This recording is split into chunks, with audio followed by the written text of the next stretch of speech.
Hi guys, and welcome to this episode of the Happy Knitting Podcast.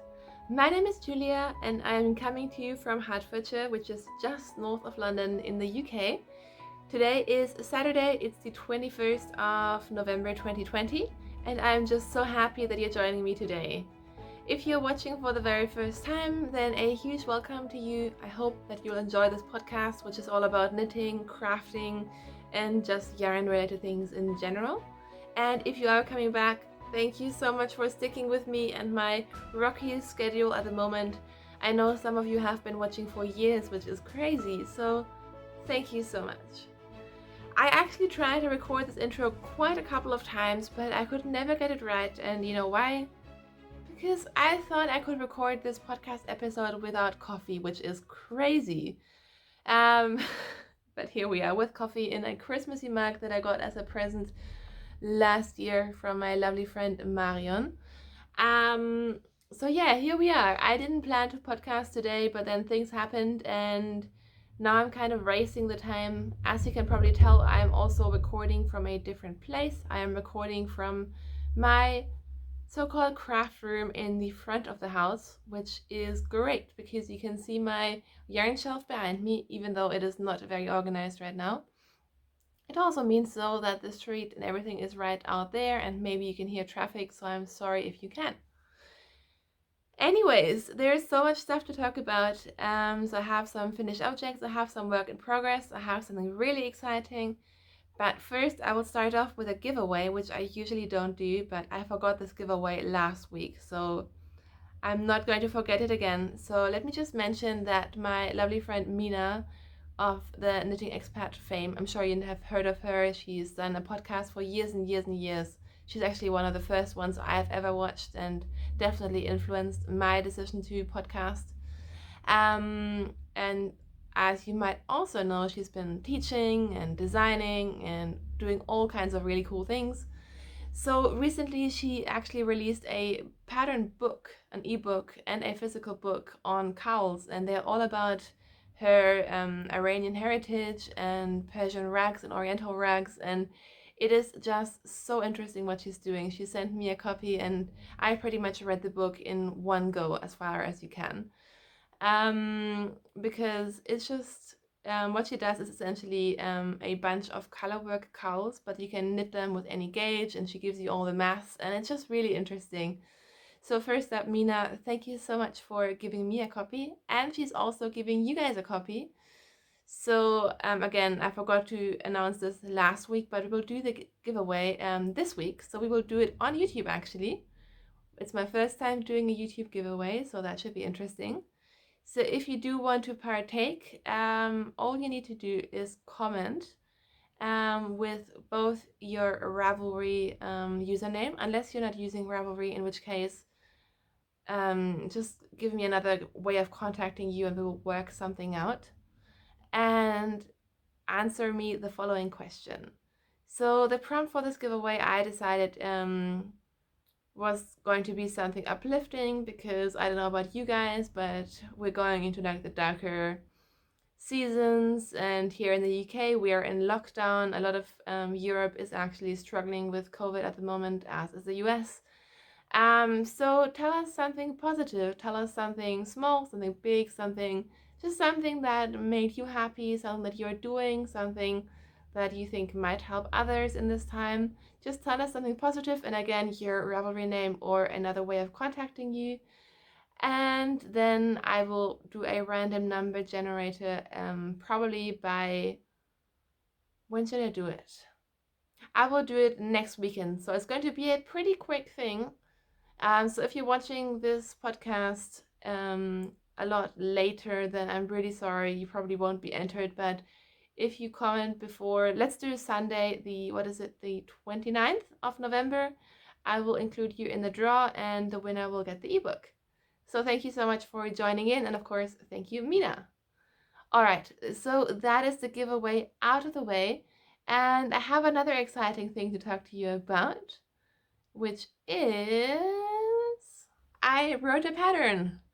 So I have been wanting to get back into designing knitwear design for a while. It's actually something that I do want to try to focus on a little bit more. And I am so excited to finally have published these socks today. I'll go into detail about them more in a second, but these are my finished object. These are called the candles and coffee socks because one thing I love, of course, is coffee. I mean, you know that if you've been watching this podcast. And well, I just wanted to do something cozy. I've been snuggling up on the couch as much as I possibly can with both coffee, and I've been buying these really nice sort of scented candles, like the really big ones. I just love them, and they make me feel so cozy and at home. And that was kind of the atmosphere in which I decided to design these socks. So these are some cuff down patterned socks. I'll actually take one off the blocker because you can see the pattern more. But I wanted to design something that was still, well, all of my patterns tend to be relatively easy and simple because I like to knit while also relaxing and not overextending my brain. But I wanted to do something that was just requiring a little bit more focus, maybe, give you something nice to focus on and think about with everything else that's going on in the world. And this is what came out. So I'm not sure how well you can see this, but these are the socks. So they have a laced chart running down the front, and they also have a texture pattern, which I really love. I love this texture pattern. It's very simple, and it just means that in this combination, they're really pretty. They're incredibly stretchy, so these would be good for gift socks. And I just love textured socks for wearing on my feet. They're just really comfy. And yeah, so this sock really ticked all the boxes for me personally. They do take a little bit longer to knit than stockinette socks because you are obviously doing a bit of lace, but the chart is relatively easy, so I'm sure you can memorize it quite quickly. I know that all of my testers were super fast at knitting these. They were mostly faster than I was. The yarn that I used for these is by Nora George Yarns, who is also in the UK. And this was on her BFL base, so I think it's like a high twist base, which is just beautiful for stitch definition. And this is the ochre colorway. As I said, I just published these, and I published them in two places, so you can get them either on Ravelry, which I'm sure most of you know how it works. But if you are not using Ravelry or you just want to support a different platform, I have also started a PayHip page. So right now you can only find these socks on PayHip, but if you would like me to also move my other patterns on there, please do let me know, because if there is enough interest, I will definitely do that. I haven't decided on it yet. So again, let me know. I will provide both links for Ravelry and for PayHip right underneath this video. So if you do want to support me and maybe knit some pretty socks for yourself, or maybe as a Christmas gift, you can find them there. I also will have a special coupon code for podcast viewers, which I will leave up for a couple of days. And that coupon code is coffee time. So it's coffee time spelled together. And that will work until Monday the 23rd at midnight. So you have a couple of days to get this pattern with 15% off if you're interested, just as a little thank you, because those of you who get the pattern early, of course, always help me in the long term. So these are the candles and coffee socks. You can, of course, knit them as long as you like. They are cuff down. And a couple of people have asked me why I always design with an afterthought heel. So this is actually an afterthought heel construction. And there are a couple of reasons for it. I like afterthought heels the most when it comes to just how they look. So you know that most of the time I actually knit fish lips kiss heels, or just generally short row heels, because they're super fast. But if I want a sock to look really perfect, I don't know, I just love the way that a afterthought heel looks. It kind of mirrors the decreases on the foot, and it's just so pretty. So whenever I do take the extra time to knit one, I really enjoy it in the end. Also, it gives you both the option to do contrasting heels, Or you could even, when you maybe gift knitting, you can put in the heel later, so you can decide on what size to knit later on. So I just really like a lot of aspects around the afterthought heel. So my patterns always come with this heel construction.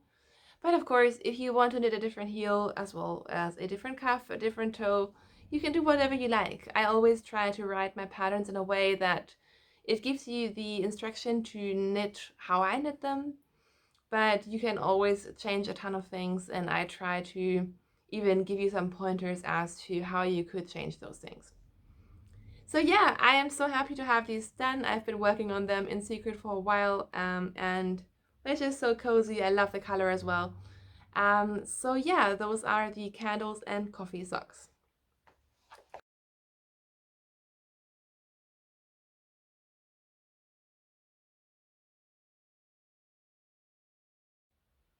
I also have one more finished object, and this was a very, very spontaneous one.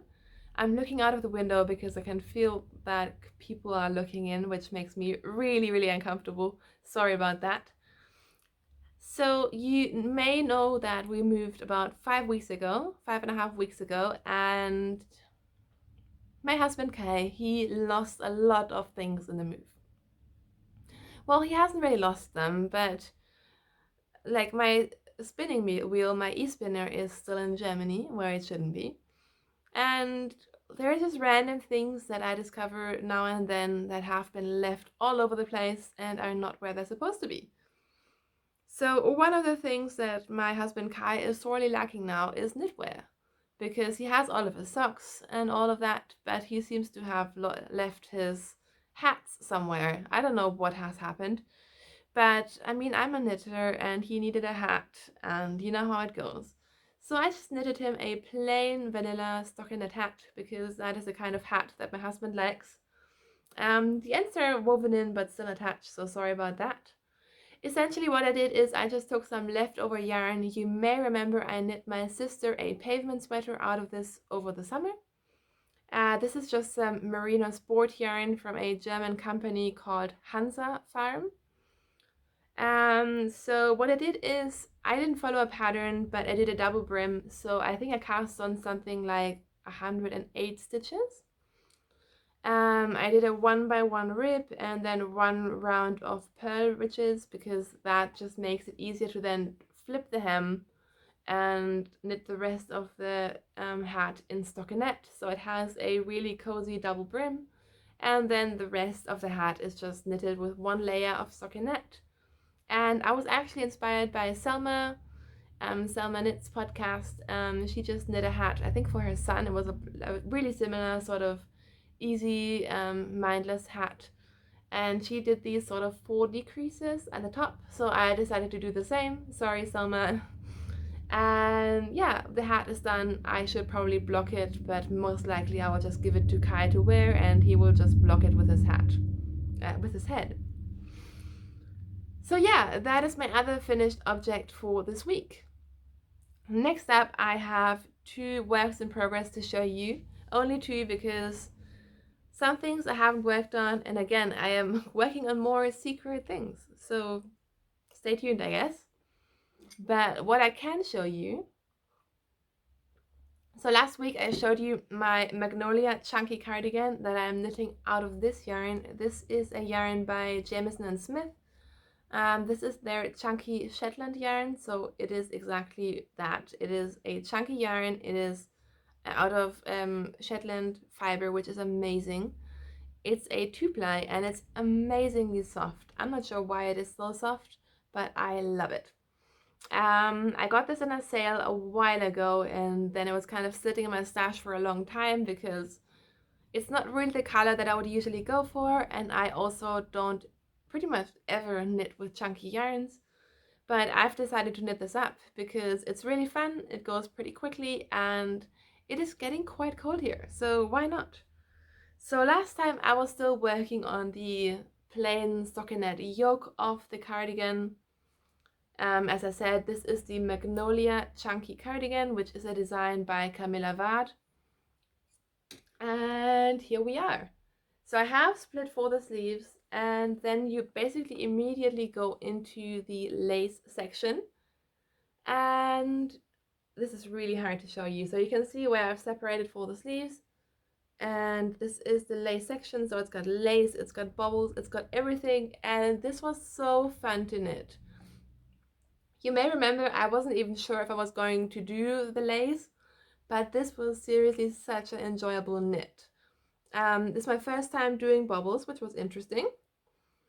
But it just went so quickly because obviously there are a lot of stitches, but not that many stitches considering it is a cardigan. So I am finished with the lace and I'm now working on the bottom ribbing, and I need to try this on because I think I'm just going to do the ribbing depending on how long I want this cardigan to be. And I'm not sure if I want this to be cropped or if I'm just going to be knitting twisted stitches forever and ever. I haven't decided yet, but let me just show you the back. I think it's so pretty. I just really love it. It's super cozy, and I think especially for those cold mornings when you get out of bed and it's super freezing because the heating hasn't really heated up the house yet, this should be great. It is probably getting dark outside now, which is crazy because what time is it? It's just gone 3 o'clock.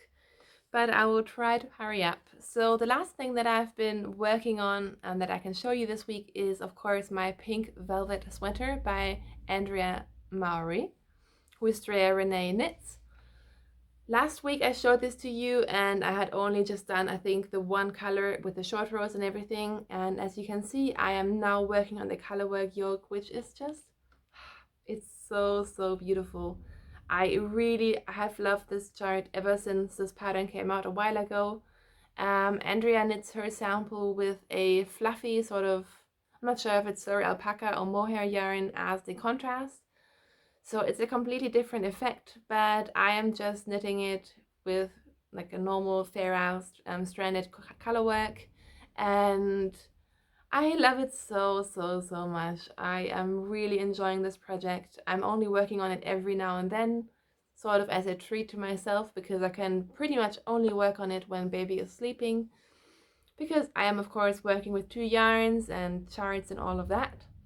But yeah, I am making progress. I think I'm over halfway done with the yoke. The yarn that I'm using is of course also making this project very special because this is a splurge for me.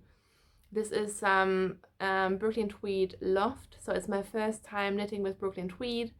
I gave this to myself for my birthday this year actually. The colorways are Plume as the main color and Postcard as the contrast, and I love it so much. I can't wait to wear this. I think this is going to be my uniform because this is just everything that I want to wear and knit and everything right now. I'm really enjoying it. So yeah, that is my current garment projects, and I have so many ideas of things that I want to knit. I definitely need to knit some more baby things because my baby has definitely grown out of all his hand knit things except for things that other people have gifted him. So thank goodness I have knitting friends. But I do want to knit some more flax sweaters because I have just been finding the little flax and flax light sweaters that I've knit for him so useful. If you don't know, it's a free pattern by Tin Can Knits, which comes in a fingering weight and a DK weight, worsted weight version. And he's just wearing those sweaters all the time. So I want to make some more of those. I like baby's knitwear when it's pretty simple and not super frilly, and I do definitely enjoy like the more frilly and complicated hand knits as well, but I'm just way too lazy to knit those. So yeah, I am enjoying the flax sweaters and I do want to make some more of those. At some point I need to make some more hats as well, and I want to make Christmas stockings because, as you can maybe see, we have a beautiful fireplace and we actually have more in the house. And we're in the UK now, so we definitely need Christmas stockings. And also there's a million things that I want to knit for myself, so who knows? The fact that I've both signed up for a test knit and designing more things is not really helping, but there we go. Besides that, there's nothing major to write home about. Obviously, we are still in lockdown, so the only thing that we can really do is go for walks, which we're doing every day just to get out of the house a little bit. And today, like I said, I was really excited to publish my pattern, and then we celebrated by ordering some afternoon tea or high tea, which I love. It's been years since I've had a proper high tea. And obviously it's so sad that we can't go out to have like the traditional high tea with everything right now, but I did find out that there are some small businesses delivering these kinds of things where we are, so that's what we did today, and it was so fun. In fact, after filming this, I will definitely have some leftovers. We have some pavlova and some, I'm not sure, like chocolatey brownie stuff left, so I'm going to be digging into that. Yeah, and besides that, as per usual, there's not that much to write home about, except there's one huge thing which I've almost forgotten. Oh my god, baby brain is real, you guys. Um, I got myself another spinning wheel. I am so ridiculously excited about it. I can't believe I forgot to talk about it. Um, If you don't know, I've been spinning for a couple of years, and I started spinning on a wheel using the Bliss by the Woolmakers, which I loved. And then last year, actually 1.5 years ago, I added an e-spinner to my collection. So I have an e-spinner by Ashford. It's the Ashford e-spinner 3, which I like. I don't necessarily love it as much as I loved my wheel, but I do like it. And then I sold my Bliss wheel. I had always wanted to replace it with another proper spinning wheel, a non-electric wheel. But I knew that we were moving and then things happened. And long story short, I didn't have a spinning wheel for ages. And I left my e-spinner, not even in my last place where we lived, but in my parents-in-law's holiday apartment in the Alps. So that's another thing that we forgot to move. So I've been without a spinning wheel actually since about May or June, and it's just so sad. And even if I had my e-spinner, I have just been craving and wanting a proper wheel with treadles again. So I thought about, saving up some money and maybe getting myself a wheel after Christmas. But then I realized, I mean, we're in lockdown, it's already kind of a hard time at the moment, and what would really help is to have a spinning wheel, because I have the time now. We are in lockdown now, so why don't I treat myself and get myself a spinning wheel? So that's exactly what I did. I didn't go for the wheel of my dreams because that was a little bit out of my budget and just space-wise not the best decision. But I do at some point in my life want to have a shaft flat iron. But I went for a much more sort of movable small wheel, which I also really like because you can fold it up. And that is the Ashford Kiwi 3. So this is my second Ashford wheel now. I have the e-spinner and the Kiwi 3, and you guys, I absolutely love it. Sorry, I had to pause right there because a little boy was essentially climbing into our front garden. um, so yeah, I got myself the Ashford Kiwi 3, and it is, I think, falsely depicted as a bit of a beginner spinning wheel because it is quite affordable as spinning wheels go. But I really, really like it. I mean, I've been spinning for a while. I wouldn't necessarily call myself a beginner, but it's just a very versatile little wheel. It has everything that you need. There's nothing super fancy on it, but it's just a really nice piece of equipment. And I like the look of it too. So I got the lacquered version because I just have no nerve of like just finishing and waxing and whatever you have to do if you get a natural spinning wheel. So I got myself the finished version and just built it up, and oh, it's making me so happy. I've been spinning all the things, so I just very quickly I spun up the sample that came with the wheel. This is just a plain white merino. And I also spun up this is some Polish merino, which is nothing like the sort of Australian or New Zealand merino that you're used to. This is a much sort of woollier, natural yarn, which again, I really like. And I am now working on some John Arbon fibers, which is about the nicest thing that I have right now. I'm enjoying it so much. And yeah, it's just so relaxing. I like spinning on any wheel really, but treadling and just going with the rhythm of your feet is just so fun. So yeah, I've been spinning quite a bit, and thankfully our baby is putting up with it quite well. So I have him on a blanket next to me when I spin, and he is quite entertained by the wheel moving and my feet going up and down and the sound that the wheel is making. So I've actually been getting, just a little bit of spinning time in here and there, and it's been making me very, very happy. So yeah, basically that is what's been happening. It is now Saturday afternoon. I'm going to join my husband and baby and probably stuff my face with some more sweets and coffee. I did actually have tea with the afternoon tea, which I was very proud of myself. Besides that, we have nothing planned because again, lockdown and a baby who is recovering from vaccinations is just not really exciting. But we're happy nonetheless. So thank you so, so much if you stuck around till the end. I feel like I was a little bit all over the place today. Um, so again, I just hope that you're doing well. I hope you're staying safe and healthy. If you are supporting me by maybe buying a pattern, thank you so much. And if you're just watching every week, thank you so much. That means a lot already. Maybe I'll see you next week. Until I see you again, happy knitting. Bye.